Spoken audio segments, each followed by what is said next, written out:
Assalamualaikum warahmatullahi wabarakatuh. Perkenalkan, nama saya Iriana Ramadan dengan NPM 22101101052. Di sini saya akan membahas mengenai masalah kesehatan yang ada di Indonesia.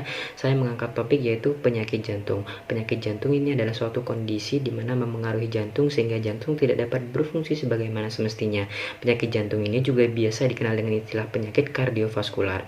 Penyakit jantung ini pada umumnya mengacu pada suatu kondisi di mana di situ terjadi penyumbatan ataupun penyempitan pada pembuluh darah sehingga terjadi serangan jantung, gagal jantung, maupun stroke. Penyakit jantung di Indonesia ini masih menempati posisi pertama sebagai penyebab kematian tertinggi. Tak hanya di Indonesia, bahkan di dunia pun masih menjadi penyebab kematian tertinggi, disusul oleh penyakit kanker dan lain sebagainya. Hal ini didukung oleh Global Burden of Disease dan Institute for Health Metrics and Evaluation pada tahun 2014 dan 2019 menyatakan bahwa penyakit jantung menjadi penyebab tertinggi kematian di Indonesia. Hal ini didukung juga oleh data riset kesehatan dasar tahun 2013 dan 2018 menunjukkan bahwa terjadi peningkatan penderita penyakit jantung yang awalnya 0,5% pada 2013 menjadi 1,5% pada tahun 2018. Sampai saat ini masih terus mengalami peningkatan. Nah, hal ini tidak terlepas dari kebiasaan buruk sehari-hari, yaitu jarang berolahraga. Sehingga terjadi penumpukan lemak terutama di daerah pembuluh darah. Nah, yang terjadi ketika adanya penumpukan lemak pada pembuluh darah ini akan menyebabkan penyumbatan di pembuluh darah, baik pembuluh darah yang keluar dari jantung maupun yang masuk ke jantung, sehingga menyebabkan terjadinya gagal jantung. Nah, selain olahraga yang jarang, kebiasaan buruk lainnya yaitu merokok. Nah, rokok yang kita ketahui ini mengandung zat-zat adiktif atau zat-zat yang berbahaya bagi tubuh kita, terutama jantung. Ini akan menyebabkan terjadinya hipertensi, kecanduan, dan merusak dinding arteri sehingga terjadi dengan mudahnya penumpukan plak sehingga menyebabkan penyumbatan di bagian jantung dan nantinya akan menyebabkan gagal jantung.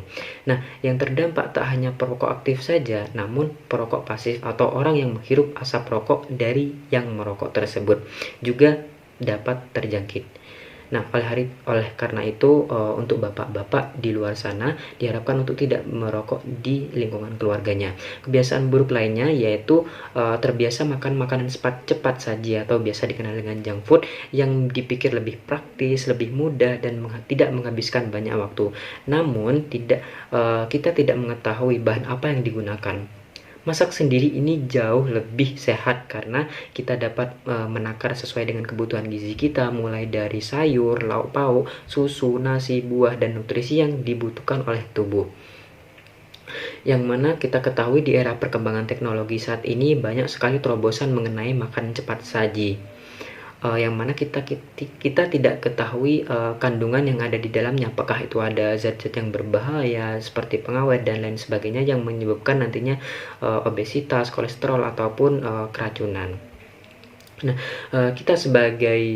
saya sebagai mahasiswa kedokteran, yang dapat saya lakukan adalah memberikan pengetahuan mengenai penyakit jantung dengan melakukan kegiatan misalkan penyuluhan yang akan dipaparkan mengenai penyakit jantung oleh orang yang memiliki berkompeten di bidangnya mengenai penyakit jantung, kemudian faktor risikonya, jenisnya, gejala-gejalanya, penyebabnya, serta pengobatannya. Saya sebagai mahasiswa kedokteran hanya dapat memberikan informasi mengenai apa saja yang harus dilakukan dan jangan dilakukan.